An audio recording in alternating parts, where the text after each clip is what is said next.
Hey, it's Dave Dolphin at practicalworshipblog.com. This video is going to be a little bit different. It's going to have a different feel because I need to make my Ableton file for the weekend. And for those that use Ableton Live in your worship sets where you have multiple songs in one file that transition from one to another, and maybe those songs are in different keys or different time signatures, or you need to include a section somewhere in the set where you can vamp between songs to share or to talk or to pray or things like that. I figured I would let you look over my shoulder as I make this, and you might glean a thing or two that might be useful in your ministry. Normally, the sets for us are pretty straightforward. They're all in the same key. The transitions are pretty straightforward. But this particular weekend seems like it has like all the worst case scenarios. I got different keys that I'm dealing with, different time signatures. I got this section that I need to include where I'm going to share a little bit. And so there's some things I'm going to have to think through, and I figured we would think through this together and maybe we can learn a thing or two. Now let's go ahead and flip over to Planning Center, and I'll kind of give you the lay of the land here. This is a pretty typical setup for us for a Sunday morning. We've got a song here on the front, and then we have our announcement time, and then we've got 3 songs that we do as a set, and then we have our message. So that part of it's pretty much the same. We don't have anything going on. The band doesn't do anything during the announcements. So this song is pretty much a standalone song. But then these 3 songs here need to flow together, and so they're going to be in the same file. So that's the file that we're going to make. So if I flip over here to Ableton, I kind of show you how I organize things. I have all my songs here in this particular folder, but I'm going to put the files I actually need for the weekend at the top. So we already have Glorious Day here at the top. Again, that's a standalone song, and I don't need to worry about anything on the front or the end. And so I make a copy of it and I rename it 1- so that it's at the top of the list. Chorus, breakdown. All in. So that's pretty much good to go. The second song in the set is going to be Lord, I Need You. It's in the key of E. We've never done it in E before. I've got a version here in D. I have a version here in G, depending on if we have a guy or a girl singing it. So I'm going to take the D version, but we're going to have to do a quick transpose into the key of E. Now, I could go ahead and make this, I could make those files in GarageBand and make a version that's in E, but I'm not sure if we'll ever do it again in E. The only reason we're doing it in E is to make the transition into the third song a little bit easier. And so I think I'm just going to use the warp feature in Ableton. We should be good to go. So what I did is I took that Lord I Need You, that first song, and I renamed it 2-Worship, because this is where all the second, the third, and the fourth song, this is where they're going to live. So at the end of the day, the person running this rig for Sunday morning, you've got this song before the announcements, we do the announcements, and then they have this file that does the last 3 songs. So this is what we have here. Chorus.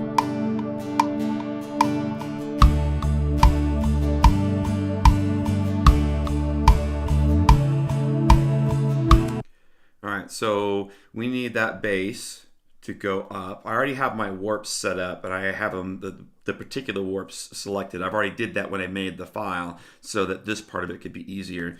That needs to go up to 2. My pad needs to go up to 2.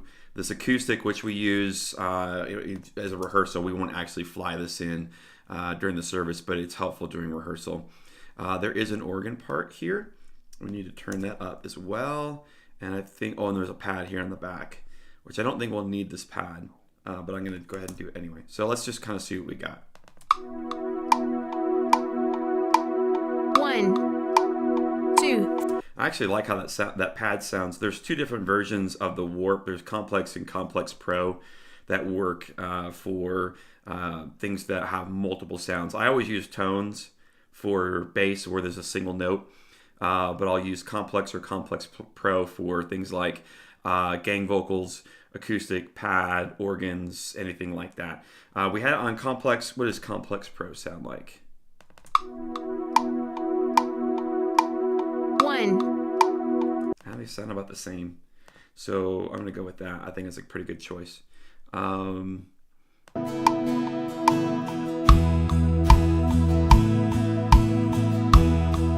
Actually sounds really good.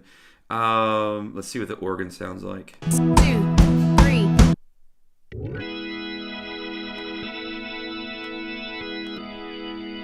That sounds horrible. So that's the better choice.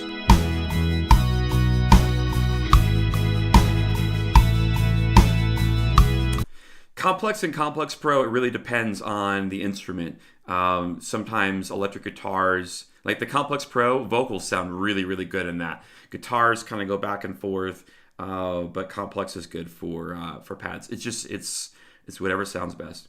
So we have this. I probably don't. Well, no, I want that much lean in. That sounds about right. 1. Because we're transitioning out of announcements 1 into this. 2 3 4. Okay, so we got to contend with this here. I actually don't want this little outro pad here. Vamp. I want it to end there. So my bass ends there. I'm going to get rid of these little tags. I don't need this one here, and I don't need this. And the acoustic, yeah, it does its thing, so that's fine. This is going to be the marker for song 2, which is where we'll change tempos and all that kind of stuff. I do want, here's all my samples, and I need my ending guide where it says ending, and then I need a count. I'll show you why I do that here in a second. Let's bring that in a little bit. 1. Okay, so this needs to go here. So we end our songs like this. Ending. 1 2 3 4. Okay, we land on an E. Land on an E. I like that. And then this is where we're going to start the transition for Greatness of Our God, which is the next song. So this song's in E. We're going into a song that starts in E. Although the first chord is in A, it actually starts on the 4.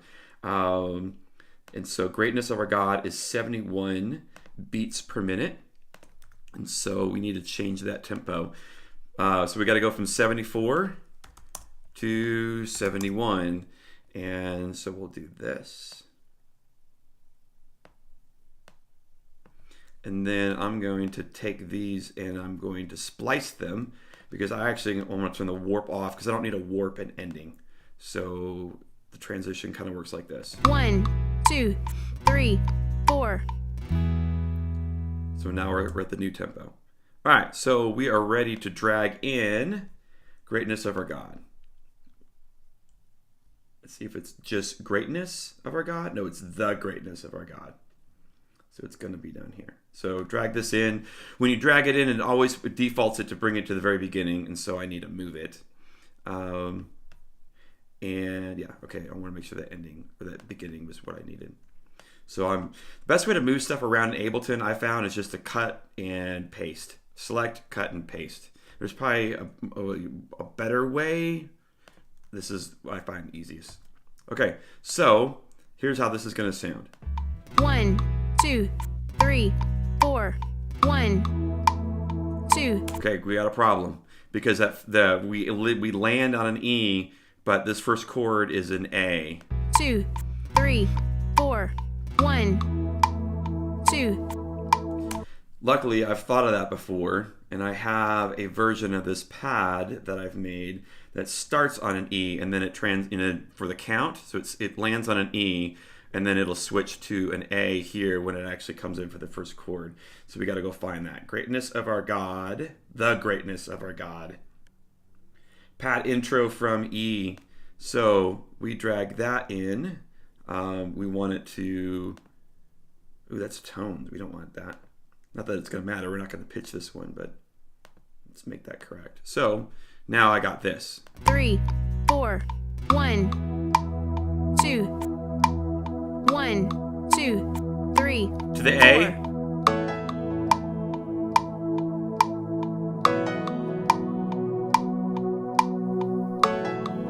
Okay, we need to make this a little bit, just a tad smoother. Notice that this is a little bit louder than this. And so let's bring that down. 2 sounds about right. So that it's good. And let's see if we can feather this out a bit. You hear that little blip? So here's how we fix that. Fades. I'm gonna fade those in a little bit.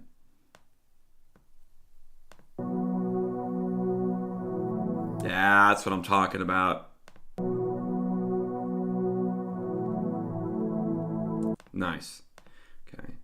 So this transition now sounds like this.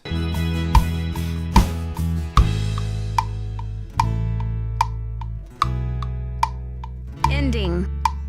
1, 2, 3, 4. 1, 2. 1, 2, 3, 4. That's smooth. Okay. One thing I always do is I don't double up on my tracks. Like, this drum track here, I'm not going to move these drums up to here because it's a different set of drums for a different song. Even, it might be a similar instrument, but I might need to change a volume or do something different. So I'm going to have like just a bunch of tracks right here. I do, however, put my clicks and my guides, and I always keep those on the same track, just to clean things up. So we're going to move that really fast. And then I don't actually want the click during the count. I just want the count. 1, 2, 3, 4. 1, 2. 1, 2, 3, 4. Okay, so now I can delete those. The other thing, one of the things that does not come over when you drag a song over into here is your little markers. So I'm going to take a second. I'm not going to show this, but I'm going to take a second and I'm going to put all of those little markers back in. All right, so did all of my markers, and here we are at the end of song 2 for this file, which is Greatness of Our God, and here we are. The greatness of our God. Outro.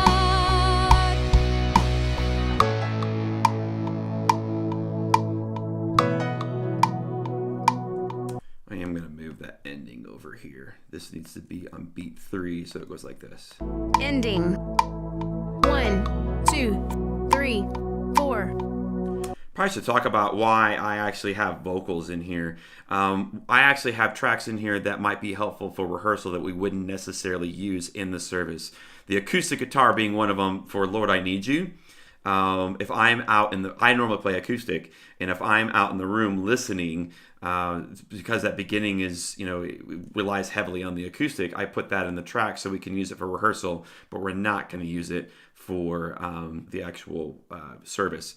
Same thing with the drums. Obviously, drums, I'm going to use the real drums for that. The piano part for Greatness of Our God, eventually I'm going to mute that.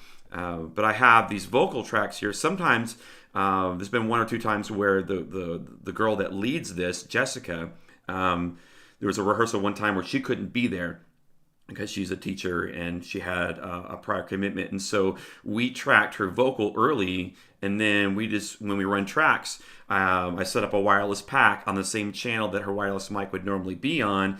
And then so Ableton Live was transmitting out her vocal, but it was going into a wireless pack that would go into the wireless receiver that her vocal would normally come on. Sound guy can build a mix just like she's in the room. So it's kind of a way of doing a virtual sound check a little bit. There's no reason for us to have these. They're just going to be in the way, so I'm going to take them out, but I thought I'd explain what they are. Okay, so here we are at the Greatness of Our God, and we need to get into the song Death Was Arrested. But there's this little share time here where I'm going to talk a little bit and share this verse out of Philippians 2, and so we need to set up for that. So this song ends on a B. Even though it's in the key of E, it ends on the 5. 1, 2, 3, 4. And it hangs on that B, which is a great transition into our new key. And so I'm going to set this up. The tempo of Death Was Arrested is 75. So we need to come over here and go from 71 to 75. So we're going to set that up. And again, I'm going to cut these or splice them because there's no reason to have the warp on for those. Even if I had to make a change I want to keep these at the same tempo of the previous song because it's just one note. 1, 2, 3, 4. Okay, and now we got to go up here and change time signature. tempo's here. It's funny. Tempo is here. Your key is here, but your time signature is here. It's all in different places, but we love Ableton, and we just go with it. So we now need Death Was Arrested. But here's the thing, is I actually need a little bit of a vamp section. So what's going to happen is I want to go ending, and then when we get into this, do I have that going through? Yeah, let's go through. Let's do this so you guys can hear it. I don't use this click in rehearsals or on stage, but it's nice when I'm building the file. So we'll end the song. It's going to go 2, 1, 2, 3, vamp, 2, 3, vamp. So I need to have that room. So we have the count here. Let's think through this. So this is the count. 1, 2, 1, 2, 3, 1, 2, 3, vamp. Vamp. Up to the 4. 4. Down to the 1. To the 1. 4. 4. And then I want the riff to start right here. So let's mark that right now. And I'll clean this up here in a second. But I just kind of wanted to know like what I was shooting for. So we need the song Death Was Arrested. We drag that in here. And okay, so it starts right at the count. So let's pick this up.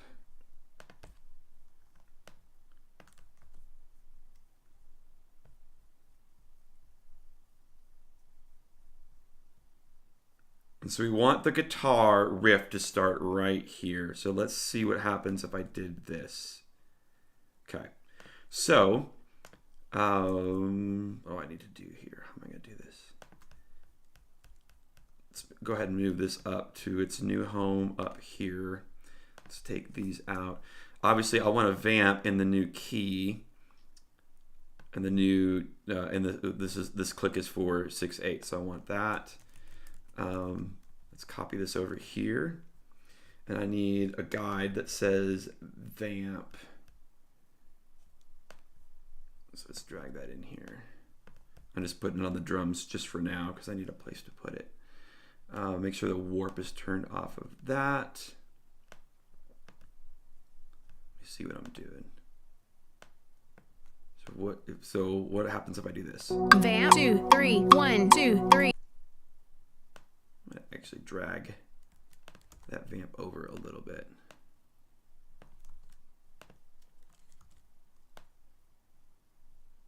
Just doing rename instead of turning the lock on. Vamp 2, 3. Yeah, I like where we're going with that.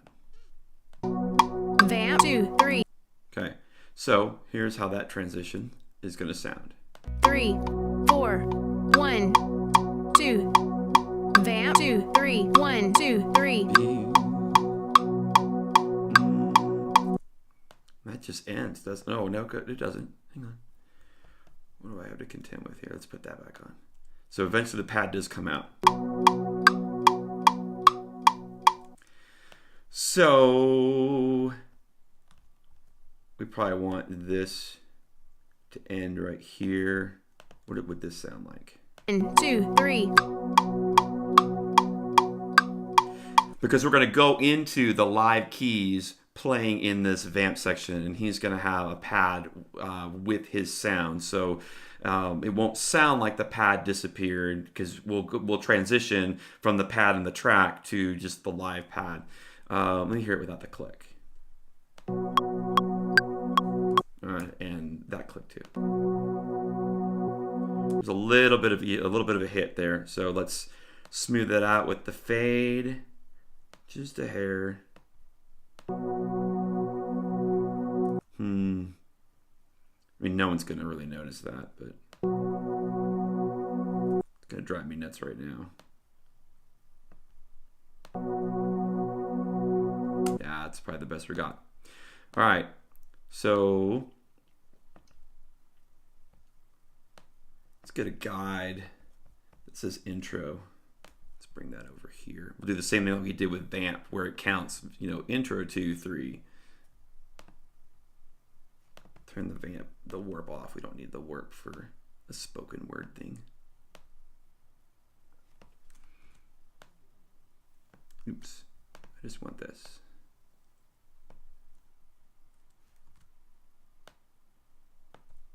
Two. Intro. 2, 3. 1, 2, 3. It's not super clean, but let's see. 1, 2. Intro. 2, 3. 1, 2. Yeah, that's not going to work. What if we did this? Intro. 2. 1, 2, 3. 1, 2, 3. Yep. Okay. To clean this up, I actually don't want this pad to start right here. I want it to start there when the riff comes 2, in. 3.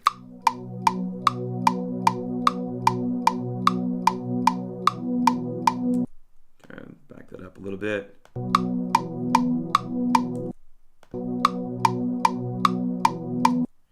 Why is that? Oh, because there's that chord changes right there. That's why.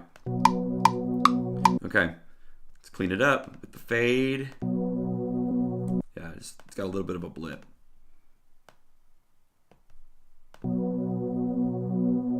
Better.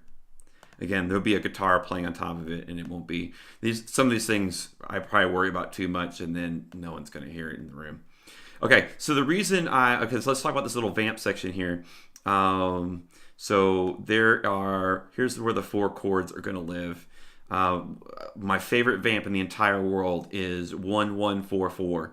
So we've established the new key, the new tempo, the new time signature. He's going to do the vamp in the feel of Death Was Arrested. So he's going to, in the new key, he's going to go B, B, E, E. What I want to do, but I also want to make this vamp really quick because I don't want to if he lets the loop go and it just came around to the other side, I don't, I want to be able to get into the song pretty quickly. So I'm actually going to only loop right here. Here, so 172, and for 2, I guess it's for 4. So we got something like this. Let's turn that on. Let's make sure that it knows that I want the L key, because we use the L key to turn our deal on and off. So here's what we got. So we go into the count for the vamp. 1, 2. Vamp. 2, 3. 1, 2, 3. B, B, B, E, E, B, B, E. Actually, we want it right here, because here's the deal: is that I want to make this vamp so fast and so quick.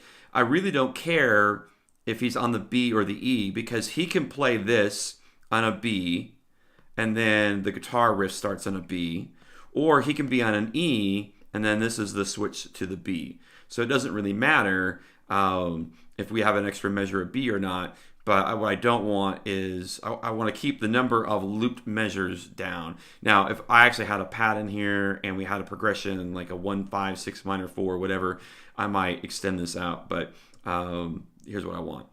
1, 2. Vamp. 2, 3. 1, 2, 3. 1, 1, 4, 4, 1, 1, 4. So we're talking 4, 1, and at some point he releases the loop. 1, 4. Intro. 2. 4. 1, 2, 3. 1, 2, 3. Do doom doom do do doom doom do do doom doom doom. There you go. And that gets us out of Greatness of Our God into a vamp, into Death Was Arrested. Now, same thing, I'm missing my markers. Verse. 1, 2, 3. So let me make those really fast. All right, so here we are at the end of Death Was Arrested. Got all my tags in place. And so the song ends like this. Ending. 1, 2, 3. And that's the end of the set, and then we go into an offering vamp, but we'll do that off of the click. We'll just kind of vamp on our own. But that is our file for the set, and so I'm going to go ahead and bring this to the beginning. Make sure that the loop is turned on, because we'll need that. Save that. And so now what we have is we have Glorious Day for the front end of the service, and then we have this set here that has all the songs we need. Lord, I Need You, which goes into the greatness of our God, which goes into a vamp section where I can share, and then that goes into Death Was Arrested. And now I have one Ableton file with 3 songs in it, with the transitions, with different keys, different time signatures, different tempos, even a loop section. This has been a crazy file to create, but this will seem really seamless to the congregation. They'll have no idea that all this stuff is going on underneath the hood, as it should be. So hopefully that was helpful. Here at Practical Worship, we love sharing ideas and tips and practical advice for the everyday worship leader with videos just like this one. So if you haven't already, consider subscribing to the channel. That way you know when new videos are uploaded every single Tuesday here at YouTube. And if this helped you, you might know someone else that could benefit from this information. Consider sharing the link on social media, on Facebook, Twitter, send someone an email, something like that. And for more great practical advice about leading worship in the church, check out practicalworshipblog.com.